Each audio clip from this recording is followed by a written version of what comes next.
كثيرا يا أيها الذين آمنوا اتقوا الله حق تقاته ولا تموتن إلا وأنتم مسلمون يا أيها الناس اتقوا ربكم الذي خلقكم من نفس واحدة وخلق منها زوجها وبث منهما رجالا كثيرا ونساء واتقوا الله الذي تساءلون به والأرحام إن الله كان عليكم رقيبا يا أيها الذين آمنوا اتقوا الله وقولوا قولا سديدا يصلح لكم أعمالكم ويغفر لكم ذنوبكم ومن يطع الله ورسوله فقد فاز فوزا عظيما أما بعد فإنه أصدق الحديث كتاب الله وخير الهدي هدي محمد صلى الله عليه وسلم وشر الأمور محدثاتها وكل محدثة بدعة وكل بدعة ضلالة وكل ضلالة في النار. Alhamdulillah, puji syukur kehadirat Allah Subhanahu wa taala. Allah Subhanahu wa taala senantiasa mencurahkan nikmat kepada seluruh makhluknya dan itu tidak pernah terhenti walaupun hanya sekejap mata. Salawat beriringkan salam kepada Nabi kita tercinta yakni Nabi Muhammad sallallahu alaihi wasallam. Masyiral muslimin wal muslimat rahimani wa rahimakumullah. Alhamdulillah kita di malam hari ini di tanggal 15 Jumadil Akhir 1447 Hijriah 5 Desember 2025 Masehi berkumpul di tempat yang mulia ini dalam rangka beribadah kepada Allah Subhanahu wa taala. Dan kesempatan di antara nikmat Allah kita bisa bersabar sejenak sebelum dikumandangkan azan Isya, kita bersama-sama mempelajari agama Allah Subhanahu wa taala. Bersama-sama kita memetik faedah dari buku mulia dengan manhaj salaf yang disusun oleh guru kita, salah seorang ustadz kita, Yazid bin Abdul Qadir Jawas rahimallahu taala. Dan tentunya kita sama-sama berduka di antara saudara-saudari kita baik itu di Aceh, di Sumatera Utara, di Sumatera Barat. Sekarang sebagian mereka dilanda musibah yang sebagaimana kita ketahui. Dan walhamdulillah antusias sebagian kita walhamdulillah penggalangan donasi untuk mereka yang benar-benar membutuhkan. Kita alhamdulillah sekarang masih bisa belajar, masih bisa berkumpul, masih bisa beribadah di tempat di masjid ini. Akan tetapi mereka masih berjuang untuk mempertahankan hidup sebagian yang belum dapat sarana bantuan. Dan tentunya segala upaya yang bisa kita berikan kepada mereka berupa donasi, berupa mungkin sebagian yang bisa jadi relawan atau doa kita yang tulus. Dan ini sangat dibutuhkan karena doa kita yang melambung ke langit dan kita berharap mereka dalam lindungan Allah Subhanahu wa taala dan segera pulih sebagaimana sedia kala. Jadi begitulah seorang mukmin, innamal mu'minuna ikhwah. Jadi kita memang bersaudara. Kata Nabi SAW, seorang yang beriman itu laksana satu tubuh. Bagaimana tubuh kita apabila salah satu anggotanya sakit, salah satu anggota tubuh kita yang sakit, semuanya merasakan. Begitulah seharusnya kita melihat yang kita lihat di media, di HP kita. Tentu kita merasakan pilu, luka yang mendalam, sebagaimana itu bagian dari tubuh kita. Dan itulah kita alhamdulillah yang agama kita mensyariatkan agar kita sesama mukmin senantiasa saling bantu membantu, saling mendukung, dan walhamdulillah inilah yang diharapkan dari syariat ini. Bagaimana seorang muslim dan muslimah, mukmin dan mukminah itu bersatu, dan alhamdulillah ini adalah salah satu nikmat Allah, fa asbahtum bi ni'mati ikhwana, sebagaimana Allah sebutkan di dalam firman-Nya, yaitu persaudaraan. Meskipun ayat ini turun ketika di zaman Nabi SAW, persaudaraan antara suku Aus dan Khazraj atau Muhajirin dan Ansar, ayat ini tentu berlaku sampai hari kiamat. Kita tidak memandang Aceh lagi, kita tidak memandang orang Tapanuli, kita tidak memandang orang Minang, tetapi mereka adalah saudara kita, seakidah. Rob yang mereka sembah sebagian besar itu sama dengan Rob yang kita sembah, yang tadi kita salat maghrib bersama-sama. Jadi begitulah yang seharusnya yang hadir di dalam diri kita. Kita pupuk keimanan kita sehingga kita merasakan duka mereka juga duka kita. Alhamdulillah kajian-kajian penggalangan dana sampai ke depannya kita saksikan, alhamdulillah kita dapat beritanya masih ada di beberapa masjid itu penggalangan dana untuk saudara-saudari kita. Baik. Kita lanjutkan pelajaran kita di dalam memetik faedah dari buku Mulia dengan Manhaj Salaf. Di malam ini insyaallah kita akhiri pelajaran, alhamdulillah kita sampai di penghujung bab yang ke-8. Bab yang ke-8 yaitu prinsip dasar, prinsip-prinsip dakwah salafiyah. Ini adalah yang poin yang ke-12-nya, berusaha mewujudkan kehidupan Islami dan menegakkan hukum Allah di muka bumi. Ini poin yang terakhir, insyaallah. Berarti dengan membahas ini nanti insyaallah Allah memudahkan kita, maka bab yang ke-8 ini kita selesai. Bab yaitu prinsip-prinsip dasar dakwah salafiyah. Sebelum kita memasukinya, karena ini kita di penghujung, tentu yang pertamanya kita lupa. Jadi kita jemput kembali, kita sebutkan kembali apa saja yang telah kita pelajari. Yang pertama, kembali kepada Al-Quran dan As-Sunnah menurut pemahaman salafus saleh. Itu prinsip yang pertama yang alhamdulillah telah kita pelajari. Kembali kepada Al-Quran dan As-Sunnah menurut pemahaman salafus saleh. Yang kedua, berdakwah kepada tauhid. Nah, ini ciri khas dakwah salafiyah, berdakwah kepada tauhid dan mengikhlaskan amal semata-mata kepada Allah. Ini sebagaimana telah kita pelajari bahwasanya dakwah kita bukan mengajak kepada organisasi tertentu, kelompok tertentu, majelis taklim tertentu, tidak. Alhamdulillah para dai yang mendakwahkan atas prinsip dakwah salafiyah, mengajak umat yaitu beribadah ikhlas hanya kepada Allah Subhanahu wa taala. Tunduk patuh, khusyuk, bagus ibadahnya kepada Allah Subhanahu wa taala. Ibadah yang ada ruh di situ, adanya kehadiran hati. Itulah yang diinginkan dari dakwah salafiyah yang diupayakan oleh para duat, para mubalik, orang-orang yang mengajak orang ke jalan Allah Subhanahu wa taala. Kemudian yang ketiga yaitu dakwah sunnah salafiyah, mengajak umat Islam beribadah kepada Allah dengan benar. Itu tadi sunnah. Tujuan adalah Allah Subhanahu wa taala ibadah tersebut. Adapun tadi tata caranya yaitu sunnah. Kita tidak mengikuti fanatik dengan mazhab tertentu. Kita tidak fanatik dengan ulama tertentu.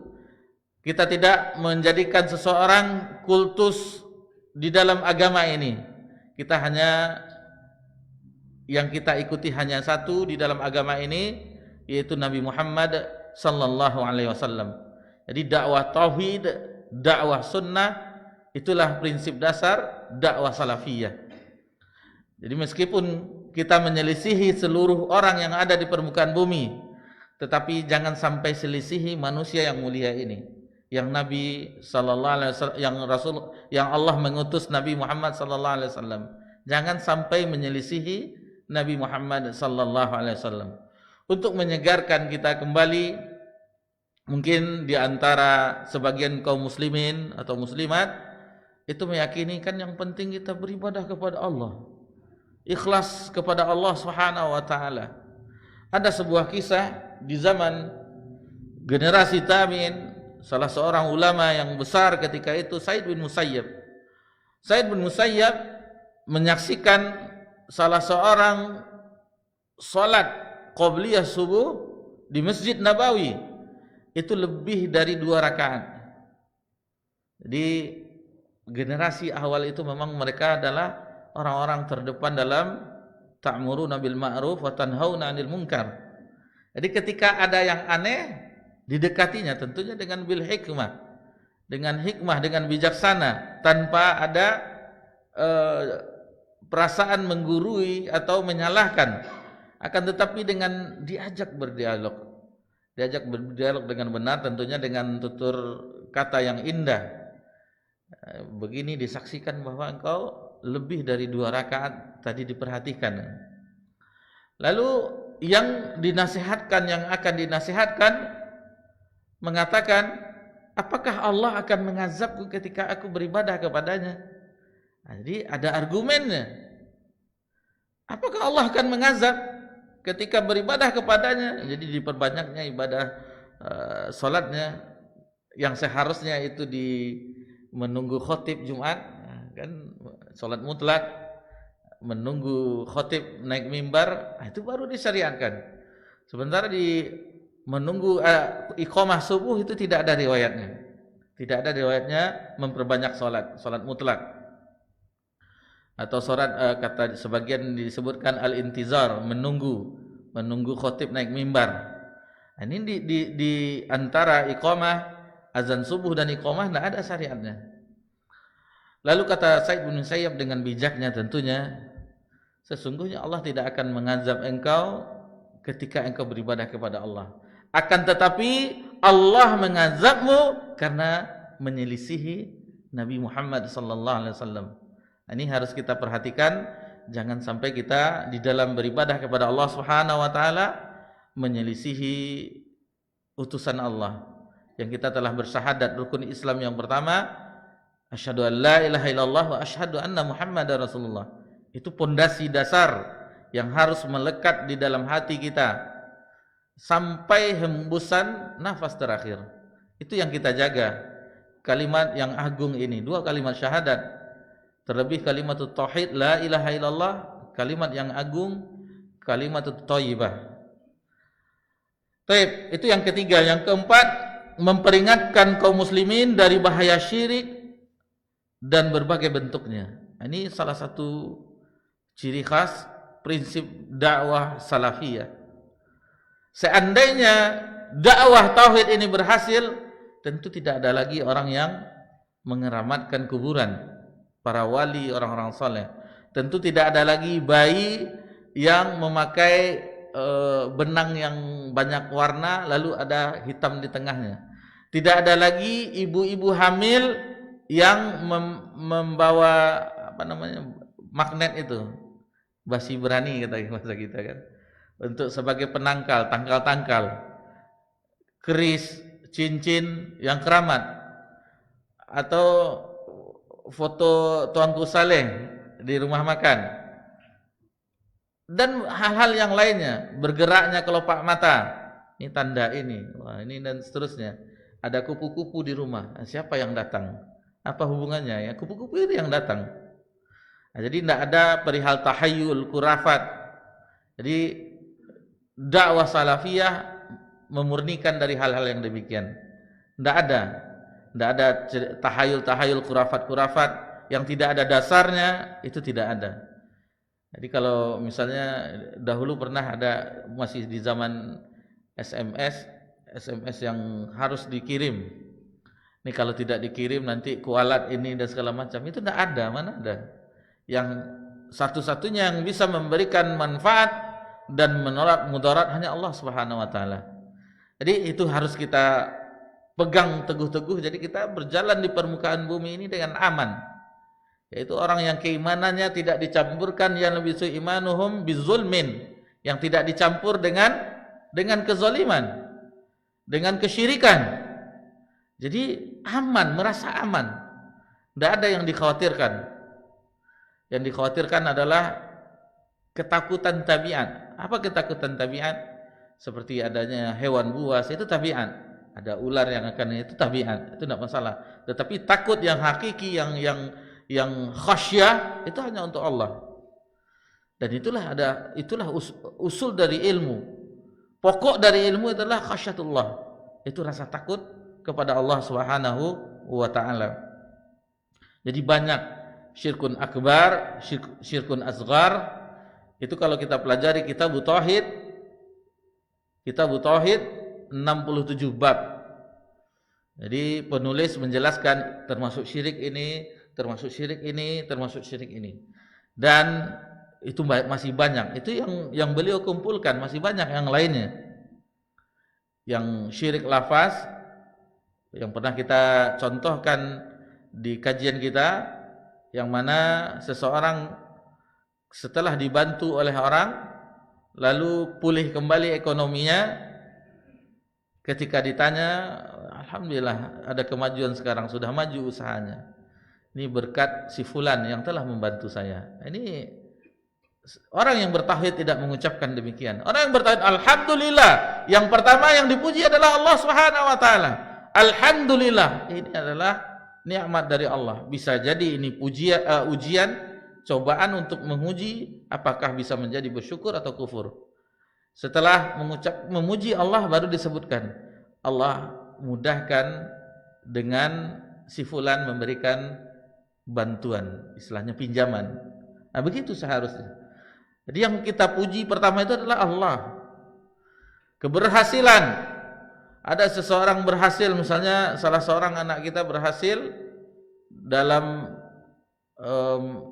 pendidikannya, kita puji Allah. Allah yang telah menganugerahkan prestasi-prestasi tersebut. Nah, jadi ini tujuan kita mempelajari tauhid, yaitu menyandarkan hati kita kepada Allah Subhanahu wa taala. Dan syirkun asghar di antaranya adalah riya, yang mana kata Nabi SAW, Nabi mengkhawatirkan lebih, Nabi takutkan daripada fitnah dajjal, riya.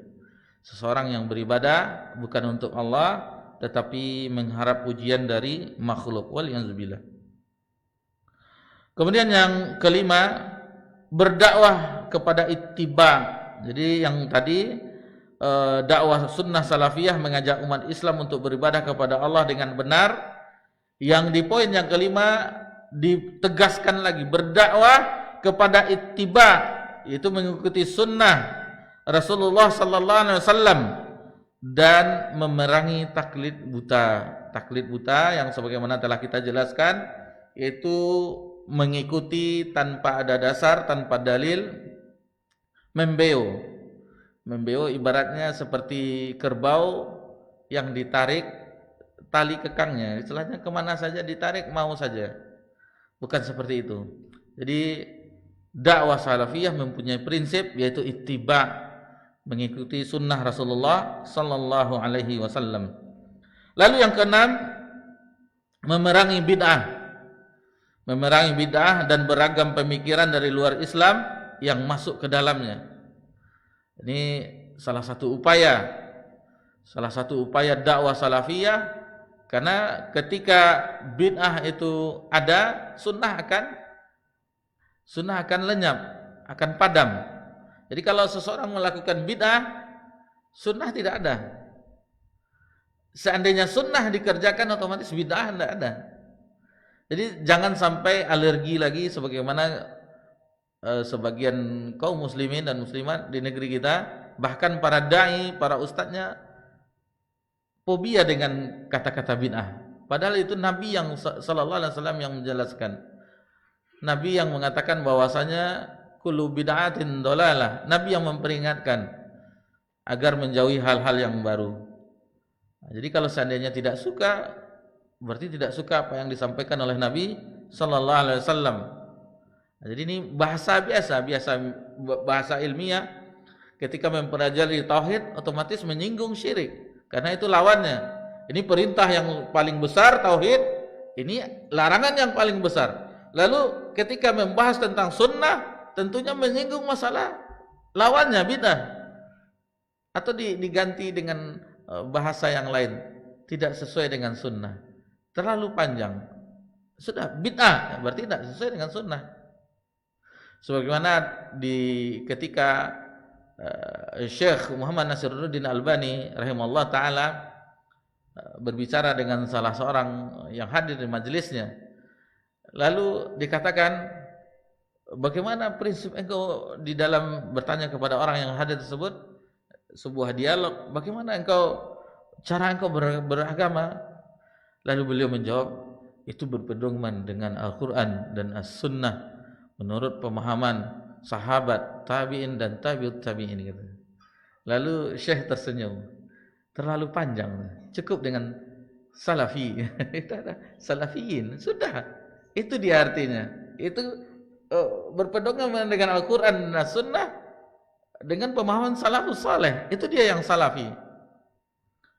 Nah, jadi kata-kata ini sudah di framing, diangkat-angkat, diberikan tambahan yang lain, wah ini salafi wahabi dan seterusnya, sehingga membuat orang jauh dari dakwah ini.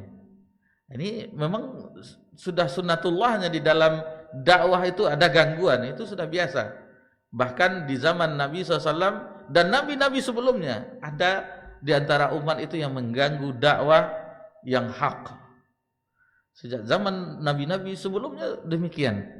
Sampai zaman Nabi Muhammad SAW, Nabi pun tidak luput dari gangguan kaumnya. Bahkan bukan kaumnya saja, orang terdekatnya dari pamannya Abu Lahab mendapatkan gangguan.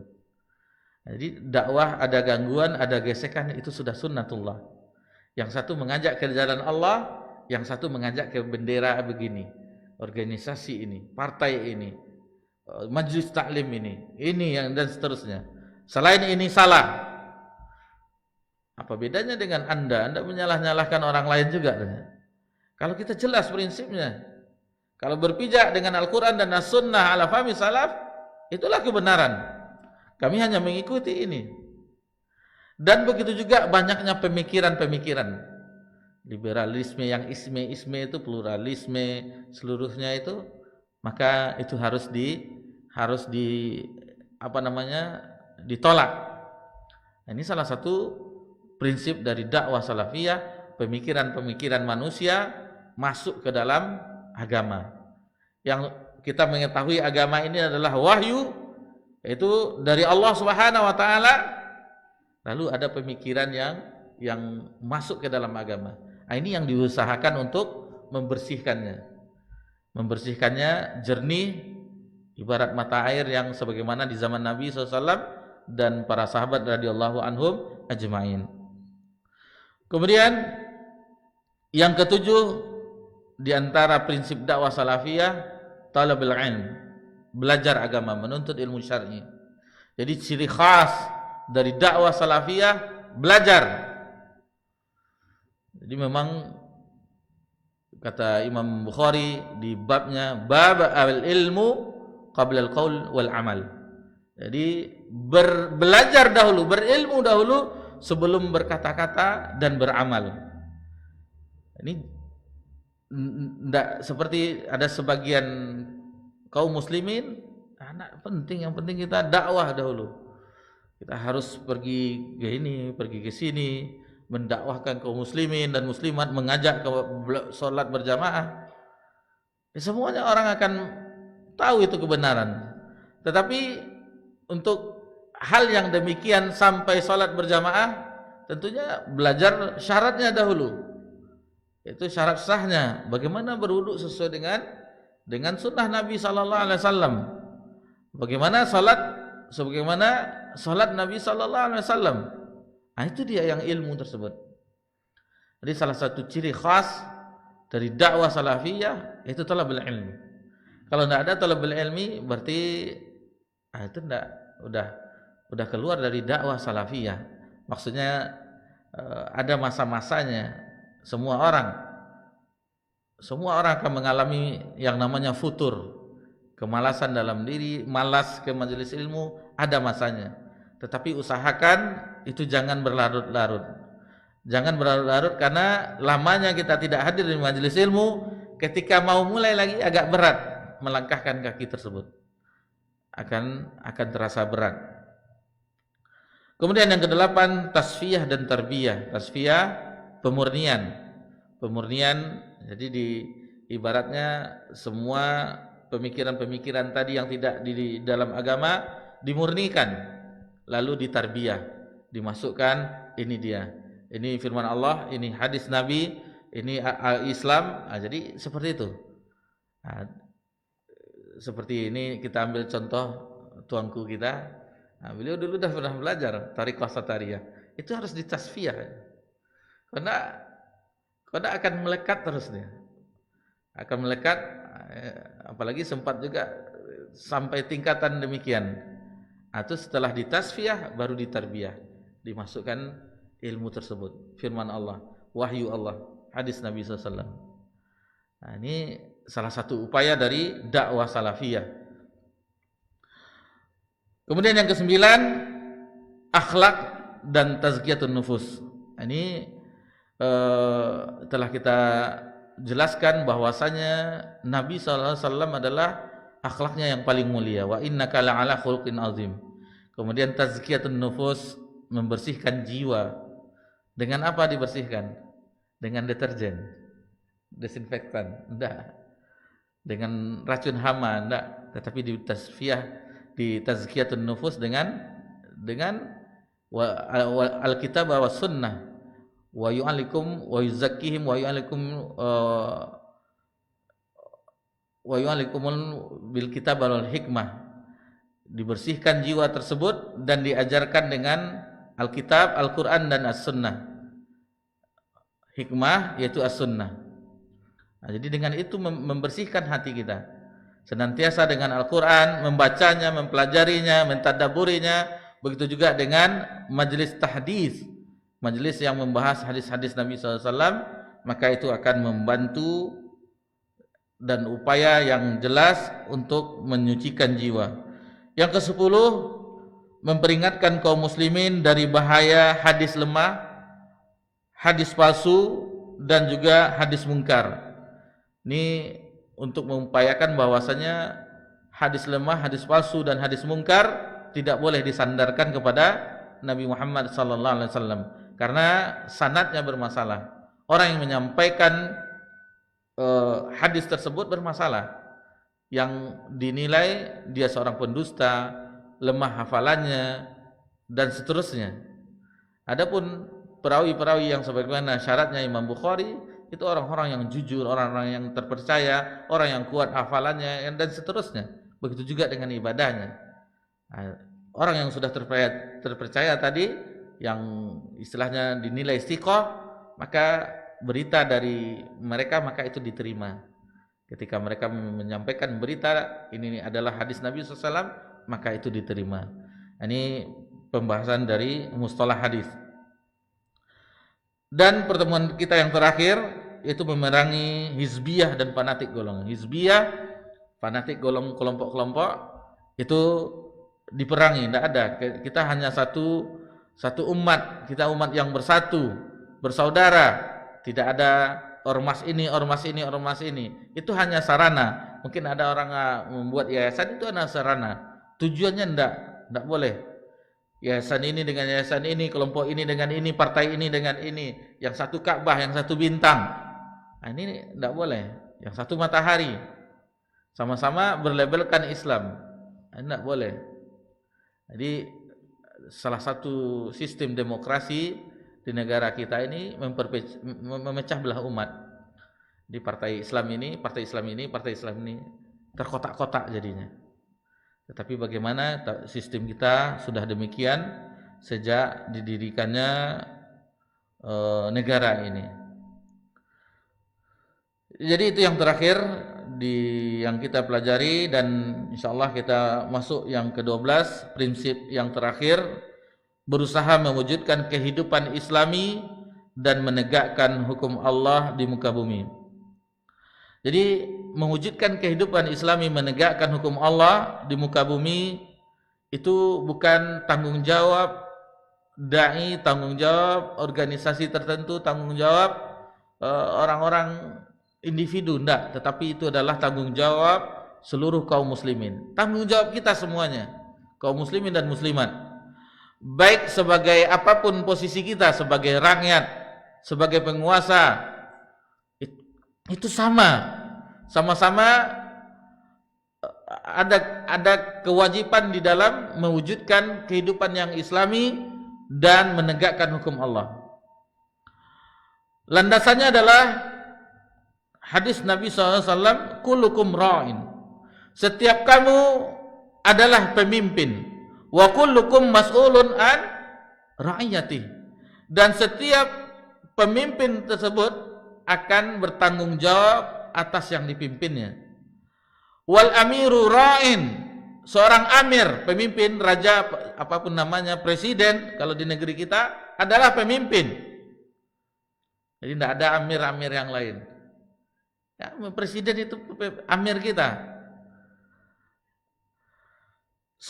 Kemudian warrajulu ra'in ala ahli baiti, seorang suami, seorang laki-laki pemimpin atas keluarganya.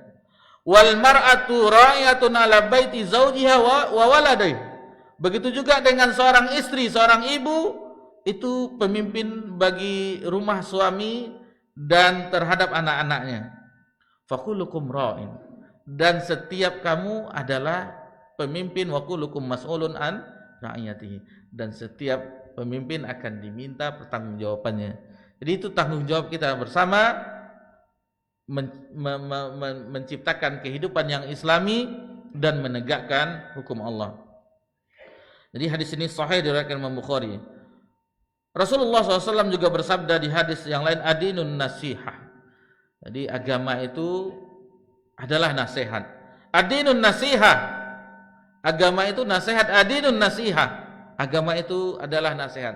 Jadi 3 kali Nabi SAW menyebutkan adinun nasihah, adinun nasihah. Qalu, lalu para sahabat bertanya, liman ya Rasulullah? Jadi para sahabat bertanya, bagi siapa ya Rasulullah? Qal, Nabi SAW bersabda, menjawab, lillah, bagi Allah, wali kitabihi, bagi kitabnya, wali rasulihi, bagi rasul-rasulnya, wali ammatil muslimina wa aulil mu'minin wa ammatihim.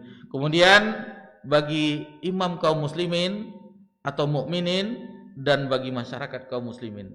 Jadi seluruhnya. Jadi maksudnya ini itu kalau kita jelaskan lillah tentunya dengan bukan menasihatkan Allah, tetapi benar-benar beribadah kepada Allah. Jadi Allah butuh nasihat, bukan nasihat di sini nasaha itu bukan nasihat dengan bahasa kita nasihat, tetapi kemurnian. Jadi untuk Allah ya ibadah untuk Allah murni. Kecuali bagi pemimpin tadi itu baru untuk rakyatnya dan sesama kaum muslimin baru nasihat dalam kalimat bahasa Indonesia yang kita sebut nasihat. Jadi kalau kita pahami hadis ini, apa Allah butuh nasihat.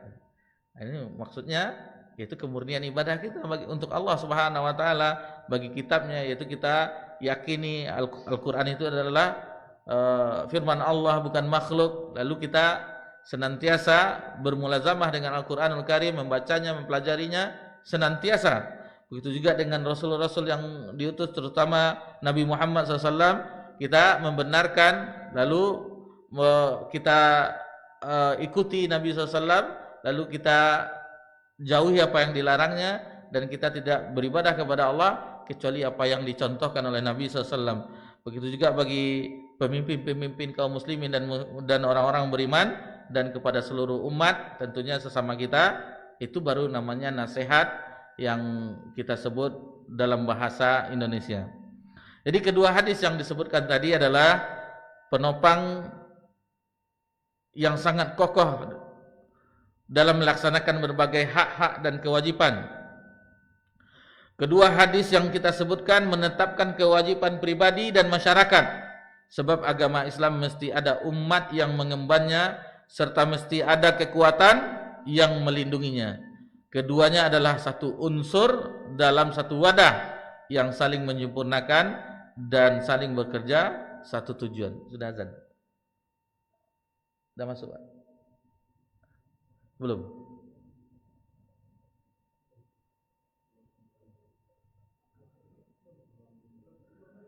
Udah menit lagi?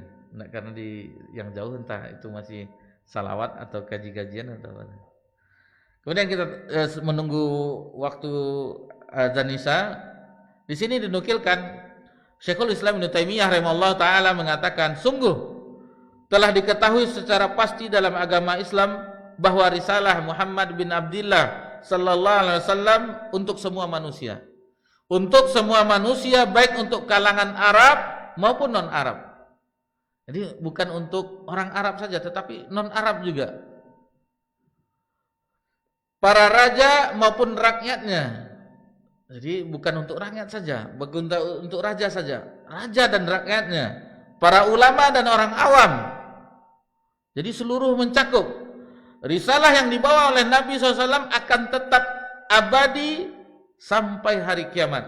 Sampai hari kiamat. Bahkan syariat ini khusus untuk Nabi SAW, itu untuk seluruh jin dan manusia.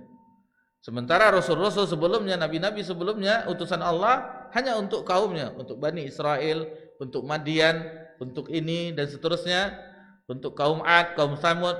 Adapun Nabi SAW untuk seluruh umat manusia, dan baik itu jin dan manusia. Jin dan manusia, bukan manusia saja, tetapi jin dan manusia. Dan sungguh, lanjutannya, tidak boleh bagi seorang pun dari makhluk Allah untuk keluar dari ittiba, dari ketaatan kepada beliau, dan berpegang teguh dengan agama yang telah beliau syariatkan untuk umatnya, serta tidak boleh keluar dari apa yang beliau sunnahkan berupa pelaksanaan perintah dan menjauhi berbagai larangan.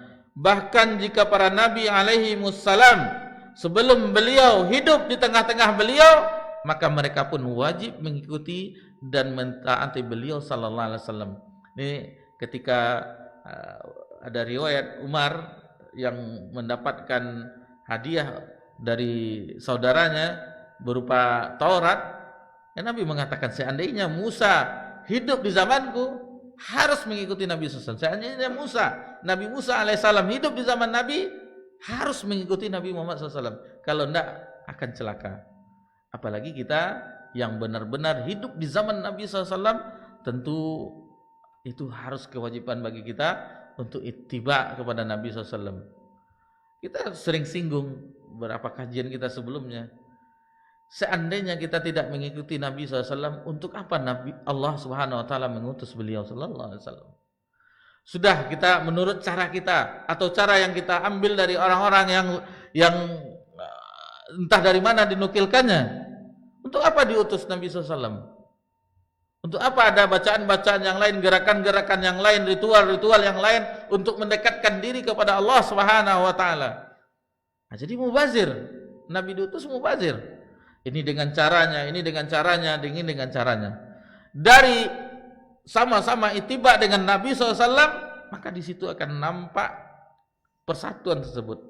Nampak semua kaum muslimin mengikuti Nabi SAW. Ini persatuan. Jadi dakwah salafiyah bukan memecah belah umat, tetapi mempersatukan umat. Mempersatukan umat sama-sama mengikuti Nabi SAW. Sama-sama beribadah kepada Allah Subhanahu Wa Taala. Tidak ada yang lainnya. Tidak ada sesuatu yang selain yang ada di dalam syariat itu benar-benar dijauhi. Sudah azannya. Baik, kita dengarkan kumandang azan Isya. Setelah itu insyaallah kita lanjutkan pembahasan yang tentang poin yang ke-12 ini. Tafadhol.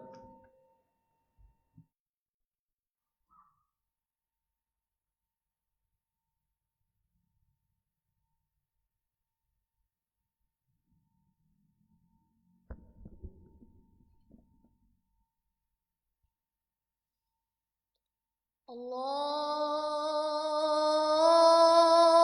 Akbar, Allahu Akbar.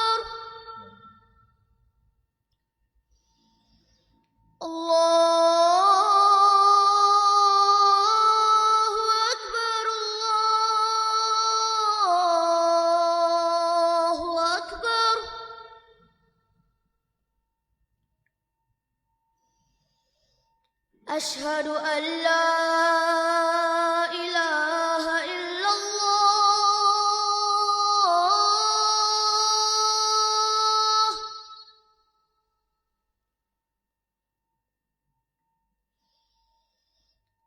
أشهد أن لا إله إلا الله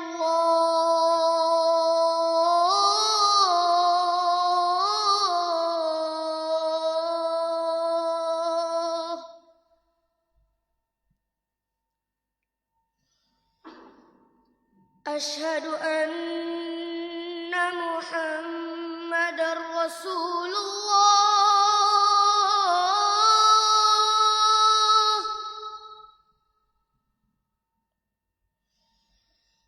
أشهد أن محمدا رسول الله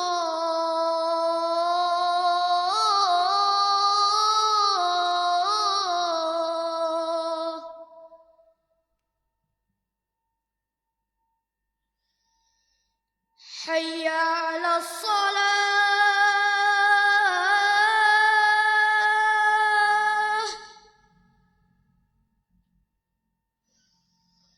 حي على الصلاة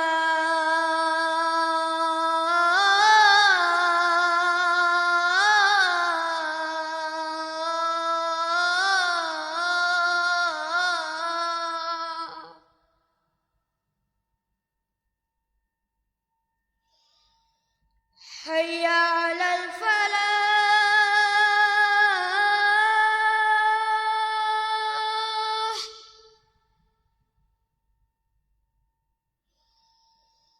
حي على الفلاح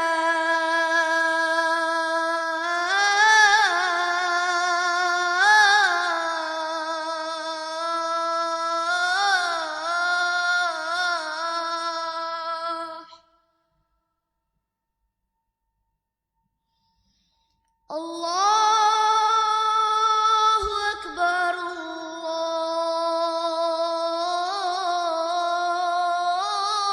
الله أكبر لا إله إلا الله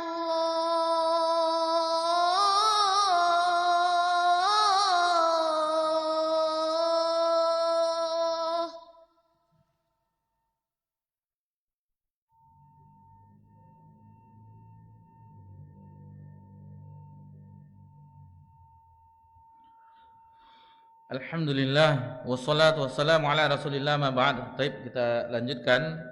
Kemudian kita masuk ke pembahasan kaidah-kaidah dan asas dalam penerapan syariat Islam.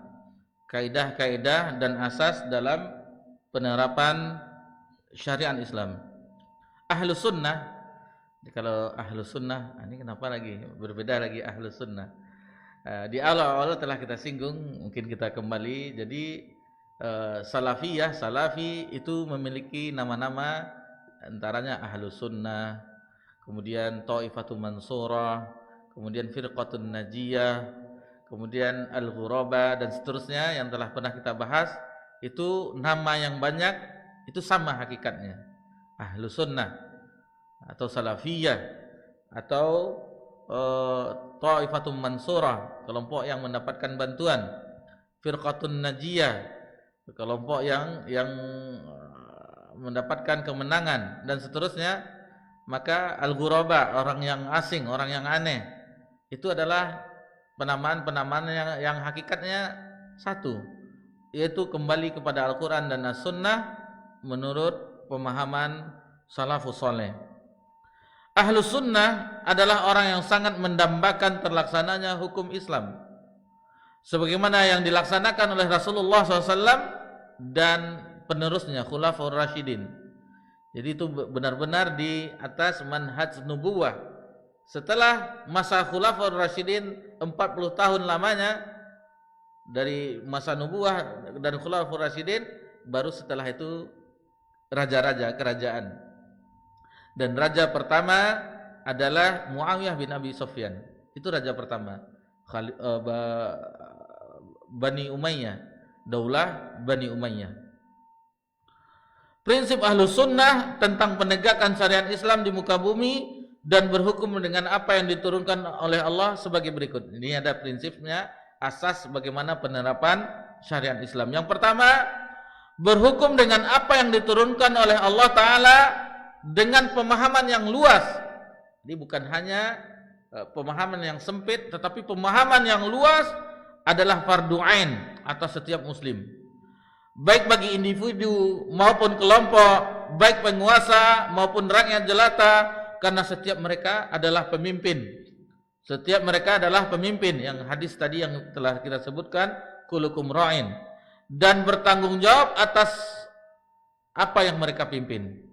Adapun pelaksanakan hak-hak syar'i yang berkaitan dengan had, hukum had, yang itu adalah masalah-masalah yang ada hakimnya, atau kisas, dera, cambuk, rajam, dan seterusnya, yang berhak melaksanakannya adalah ulil amri, adalah pemerintah, penguasa, ulil amri. Itu yang berhak. Jadi kalau ada yang melakukan rajam, kelompoknya, ketuanya, amirnya, maka itu tidak dibolehkan di dalam agama Islam. Jadi yang berhak melaksanakan demikian adalah ulil amri. Kemudian yang kedua, berhukum dengan apa yang diturunkan oleh Allah Ta'ala meliputi segala hal dengan sempurna, termasuk di dalamnya masalah-masalah umat secara keseluruhan dalam bidang akidah, dakwah, pendidikan, moral, ekonomi, politik, hubungan sosial dan sebagainya. Itu kaidah-kaidah yang kedua. Kemudian yang ketiga, meninggalkan pelaksanaan hukum Allah Ta'ala adalah fitnah besar. Jadi kalau meninggalkan hukum Allah itu adalah fitnah besar, penyebab datangnya cobaan, bencana, perpecahan, kehinaan, dan kerendahan yang menimpa seluruh umat ini secara bersama-sama maupun sendirian. Oleh karena itu tidak boleh menganggap remeh dan menyepelekan masalah ini. Lalu yang keempat, keadaan orang yang berhukum dengan selain yang diturunkan Allah Ta'ala adalah sebagai berikut. Lalu bagaimana keadaan orang yang berhukum kepada selain yang diturunkan oleh Allah Ta'ala? Ada beberapa keadaan, jadi tidak boleh disamakan sebagaimana orang Khawarij itu menyamaratakan. Wa man lam yahkum bima anzalallahu fa ulaika humul kafirun. Itu semuanya diratakannya. Sementara ada sisi-sisinya. Yang pertama yaitu kalau ia meninggalkan hukum Allah dan menganggap halal perbuatannya itu, atau karena memandang bahwa ia dibebaskan memilih dalam masalah ini, atau berpendapat bahwa hukum Allah tidak layak untuk mengurusi problem masyarakat, atau bahwa hukum selain hukum Allah lebih baik bagi mereka, maka dia adalah kafir, keluar dari agama setelah terpenuhi syarat-syarat dan tidak adanya penghalang.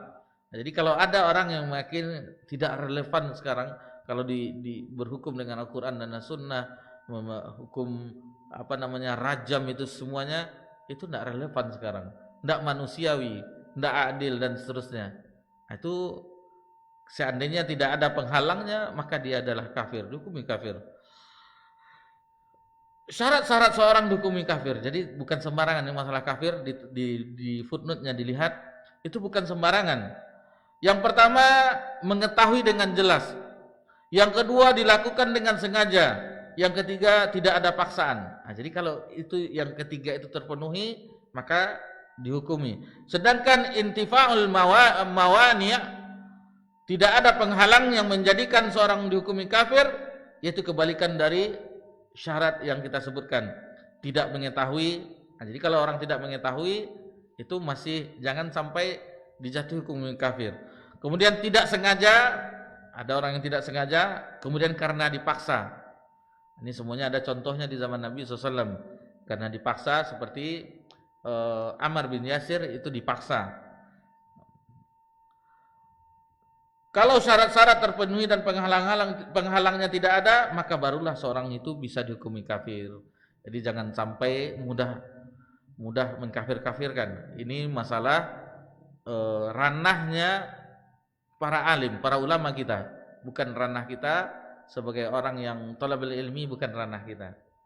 Dia tidak boleh mengkafirkan, dan bahkan di Sahih Bukhari jangan mengatakan seseorang itu kafir.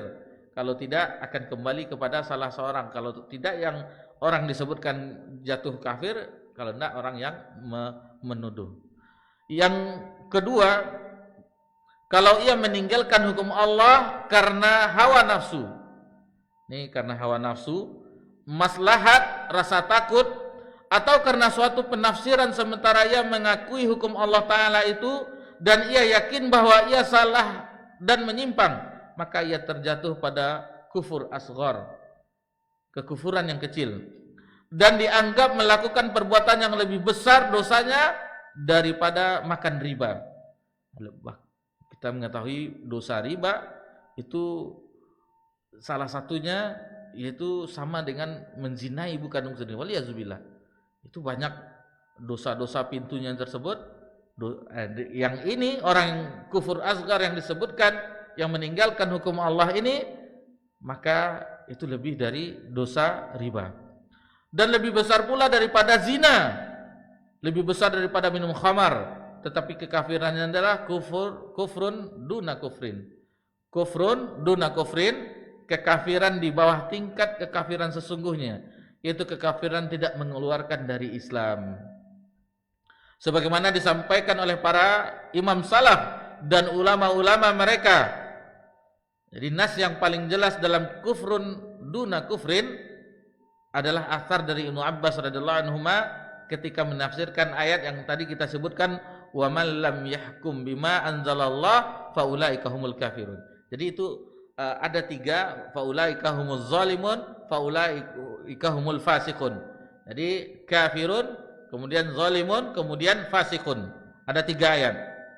Dari Ibnu Taus, dari ayahnya Taus rahimahullah, ia berkata, Ibnu Abbas pernah ditanya oleh seorang tentang tafsir dari ayat wa man lam yahkum bima anzalallah faulaika humul kafirun. Barang siapa yang tidak memutuskan atau berhukum dengan apa yang diturunkan oleh Allah, maka mereka itu adalah orang-orang kafir.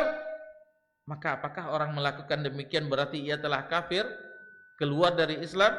Ibnu Abbas radhiyallahu anhuma menjawab, idza fa'ala dzalika fa huwa bihi kufrun wa laisa kaman kafara billahi wal yaumil akhir. Apabila ia melakukan demikian, maka ia kufur, namun tidak seperti yang telah kufur terhadap Allah dan hari akhir. Ibnu Abbas radhiyallahu anhuma pernah ditanya dengan pertanyaan yang serupa, lalu beliau radhiyallahu anhuma menjawab, hiya bihi kufrun, maka ia telah kufur dengan perbuatannya. Walaysa kaman kafara billah wa malaikatihi wa kutubihi wa rusulihi. Namun tidak seperti orang yang kufur terhadap Allah, malaikat-malaikatnya, kitab-kitabnya, dan rasul-rasulnya.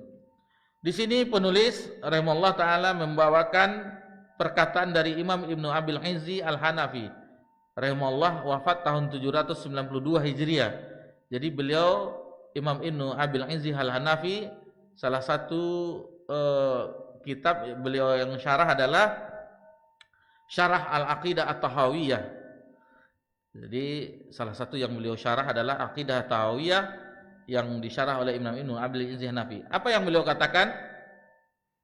Harus dipahami bahwa berhukum dengan selain hukum Allah terkadang merupakan kekufuran yang mengeluarkan dari Islam. Terkadang bisa berupa kemaksiatan besar maupun kecil.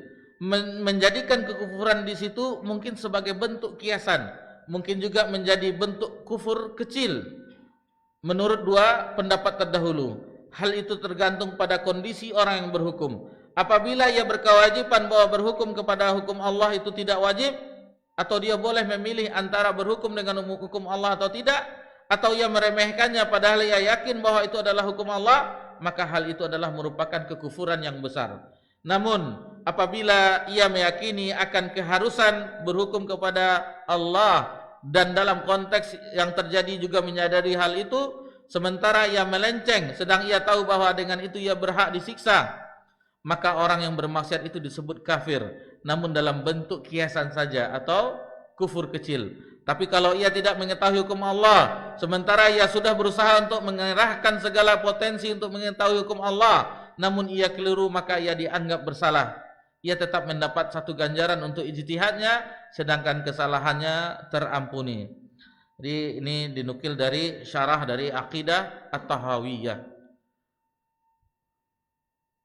Kemudian yang kelima, di antara prinsip atau asas kaidah-kaidah untuk menegakkan hukum Allah, yang kelima, usaha untuk menegakkan syariat Allah Ta'ala di negeri. Yang tadi poin tentang orang yang berhukum, jadi ini sudah pembahasan yang lain, bagi yang punya bukunya itu tahu. Ini pembahasannya kembali yang pembahasan tadi. Adapun 1, 2 tadi itu adalah pembahasan dari subbabnya, sub pembahasannya.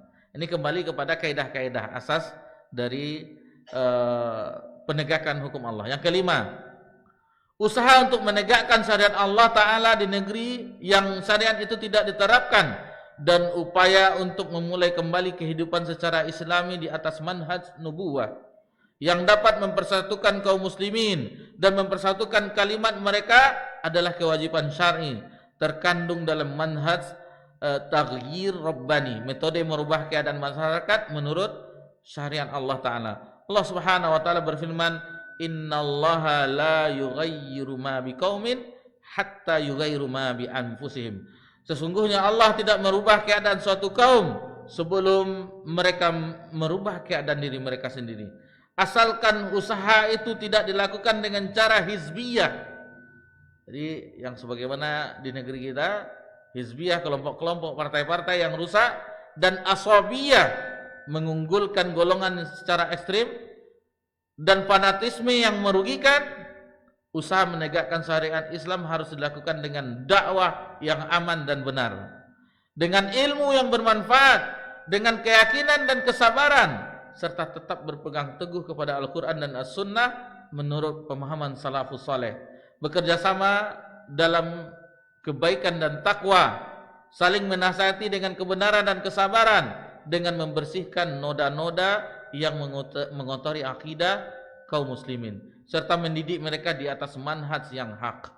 Jadi ketika ini kalau diketahui oleh orang harakiyun, orang hizbiyun, mereka akan mengatakan, orang-orang salafi, mereka merubah umat dengan mempelajari haid dan nifas, belajar taharah lagi, ini haid, nifas, macam-macam darah, macam-macam air, kata mereka. Itu dari dahulu, zaman dahulu dituduhkan para ulama yang mengajarkan umat di masjid-masjid kaum muslimin, di majelis-majelis ilmu, dilabeli oleh mereka ulama haid dan nifas. Ini sudah barang yang lama. Jadi ketika kita berdialog dengan orang tersebut, mereka akan menganggap, kapan kita akan mendapatkan kejayaan kalau seperti ini? Mereka tidak bercermin bahwasanya kejayaan ini pernah dilakukan oleh Nabi dan para sahabat. Lihatlah, dan di zaman Amirul Mukminin Umar bin Khattab, imperium besar Romawi dan Persia itu takluk. Nah, jadi dengan keimanan, dengan ketakwaan, bukan dengan kelompok-kelompok bikin partai ini masuk parlemen ketuk palu, enggak, tetapi dengan dakwah. Inilah yang dilakukan oleh Nabi SAW, Khulafaur Rasyidin. Memang kita tidak menikmati hasil misalnya kejayaan sebagaimana dengan manhaj nubuwah, tetapi kita yakin dengan di akhir zaman itu akan dikembalikan dengan adanya Imam Mahdi. Itu kembali seperti di zaman Nabi sallallahu alaihi wasallam dengan manhaj nubuwah. Nabi sudah mengatakan bahwasanya manhaj nubuwah sampai Khulafaur Rasyidin 40 tahun, kemudian kerajaan-kerajaan kecil dan seterusnya, kemudian kembali ke manhaj nubuwah. Dan ketika Nabi Isa turun di akhir zaman untuk membunuh Dajjal, sebenarnya Dajjal itu tidak dibunuh oleh Nabi Isa, sudah mati. Melihat Nabi Isa sudah lemah, dia sudah meleleh, tetapi Nabi Isa tetap menombaknya. Lihat, sambil ditombak itu ada bekas darahnya. Sebenarnya tidak melihat Nabi Isa saja sudah meleleh, dia sudah mau mati. Nah, jadi sementara Nabi Isa yang diutus itu menjadi imam, menjadi pengikutnya Imam Mahdi. Nah, itu membersihkan eh, apa namanya yang dirubah, yang Nabi Isa dianggap salah satu dari Trinitas, Tuhan Bapa, Ibu dan Anak, itu akan diluruskan kembali. Tetapi usaha ini, dakwah tetap berjalan. Tidak harus kita masuk kelompok-kelompok parlemen-parlemen, dan sangat kasihan kita seandainya ada orang yang mengajak ini, kalau tidak kita rebut bagaimana ini? Khawatir dengan perlindungan Allah Subhanahu wa taala. Kalau ini jadi pemimpinnya, habis dakwah kita, Ustaz. Enggak. Dakwah ini akan tetap ada meskipun tidak di negeri ini, di negeri yang lain. Enggak di Pekanbaru, di negeri yang lainnya. Enggak di Indonesia, benua banyak.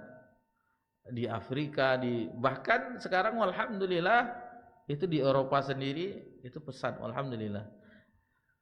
Jadi Allah yang punya agamanya ini, Allah yang akan menjaganya, Allah yang akan mengembangkannya, di mana tidak terhadap kita, terhadap orang hamba Allah yang lainnya. Jadi jangan sampai kita menyelisihi apa yang telah dicontohkan oleh Nabi kita. Jadi partai-partai, parlemen-parlemen adalah buatan-buatan orang yang sampai sekarang itu tetap tidak ada nampak hasilnya. Tidak ada nampak hasilnya. Mana yang hukum-hukum yang mereka tetapkan sama saja. Akhirnya untuk keuntungan pribadi dan golongan orang. Yang keenam, pertama kali yang harus dibenahi dan diluruskan adalah masalah akidah. Ini yang pertama kali diluruskan. Menjelaskan kepada pribadi dan umat Islam tentang hakikat maknanya yang agung dan keterkaitannya dengan penerapan syariat Allah. Rasulullah SAW mengajak umat untuk menegakkan ibadah hanya kepada Allah saja. Allah Tabaraka wa Ta'ala berfirman, "Inil hukmu illa lillah." Sesungguhnya keputusan itu hanyalah milik Allah. Amara alla ta'budu illa iyyah. Dia telah memerintahkan agar kamu tidak beribadah kepada selain ini. Allah Ta'ala juga memerintahkan umat Islam untuk taat kepada Allah dan Rasulnya.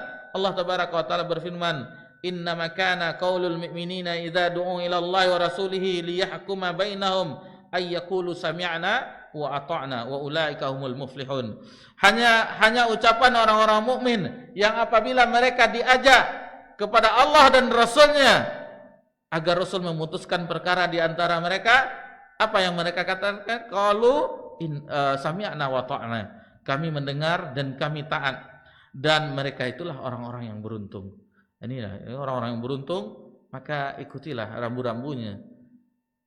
Kitabullah yang Allah turunkan firman-Nya. Ini ayat-ayat sebagaimana yang telah kami bahas di kajian Lubub Tafsir Ibnu Katsir. Ayat-ayat itu berarti tanda-tanda kekuasaan Allah.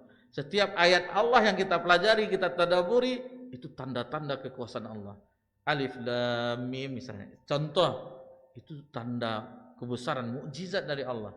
Huruf-huruf terpotong muqatta'ah itu bisa dijadikan ayat menarik perhatian orang-orang Quraisy ketika itu. Belum pernah orang menggunakan kalimat-kalimat huruf-huruf terpotong muqatta'ah. Tapi ketika Alif Lam Mim, Toha, Nun, Shad, Kaf Ha Ya Ain Shad dan seterusnya, Alif Lam Mim Shad, itu membuat orang itu heran dan ingin mendengarkan lanjutannya. Zalikal kitabul la raiba fihi hudal lil muttaqin. Misalnya ada maknanya yang di situ, ada tanda-tanda kekuasaan Allah. Jadi merugi kita setiap harinya tidak mempelajari ayat-ayat Allah. Jadi tanda-tanda kekuasaan Allah bukan hanya bergantian siang dan malam, bukan hanya matahari, rembulan atau gunung yang lainnya. Bukan itu saja tanda kekuasaan Allah. Al-Quran yang Allah turunkan, mukjizat yang besar bagi Nabi SAW. Apakah mukjizat yang besar ini kita ganti dengan benda ini? Alangkah meruginya kita dalam kehidupan. Kita ganti dengan ini. Ustaz, dalamnya ada aplikasi Al-Quran juga. Ya alhamdulillah. Tetapi melihat aplikasi Al-Qurannya, mana yang lebih banyak daripada media-media yang lainnya.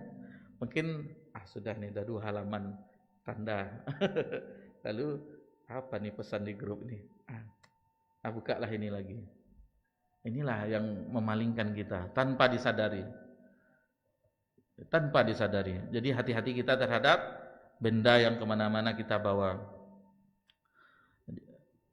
Ulanglah kita kembali set. Alhamdulillah, mungkin ada di tempat lain buka kajian Lubabut Tafsir, mungkin yang hadir apa nih maksudnya, tetapi itu adalah kenikmatan bagi kami yang sama-sama belajar, istilahnya ketika itu membuka majelis itu, setiap ayat yang dipelajari itu akan menggugah bagaimana keindahan ayat Allah, apa maksudnya dijelaskan oleh Al-Hafiz Ibnu Katsir, membawakan penukilan-penukilan ulama-ulama tafsir Ibnu Abbas, Abdullah bin Mas'ud dan generasi berikutnya, Mujahid, Ad-Dhahak, menyebutkan apa makna dari ayat tersebut.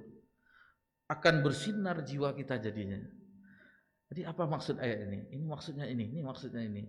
Jadi sebelum kita wafat rugi kita rasanya dalam kehidupan ini, kita belum menamatkan tafsir dari Al-Fatihah sampai An-Nas. Rugi rasanya.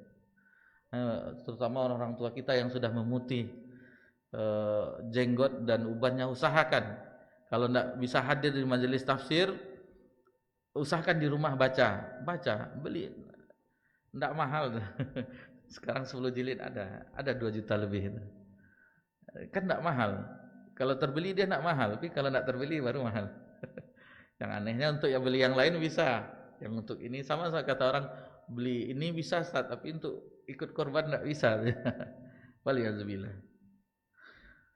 Yang ketujuh, mengimani keumuman syariat Islam serta kebaikannya pada setiap zaman dan tempat. Jadi poin yang ke-7 sampai 12 di sini penulis tidak menjelaskannya, cuma poin-poinnya saja.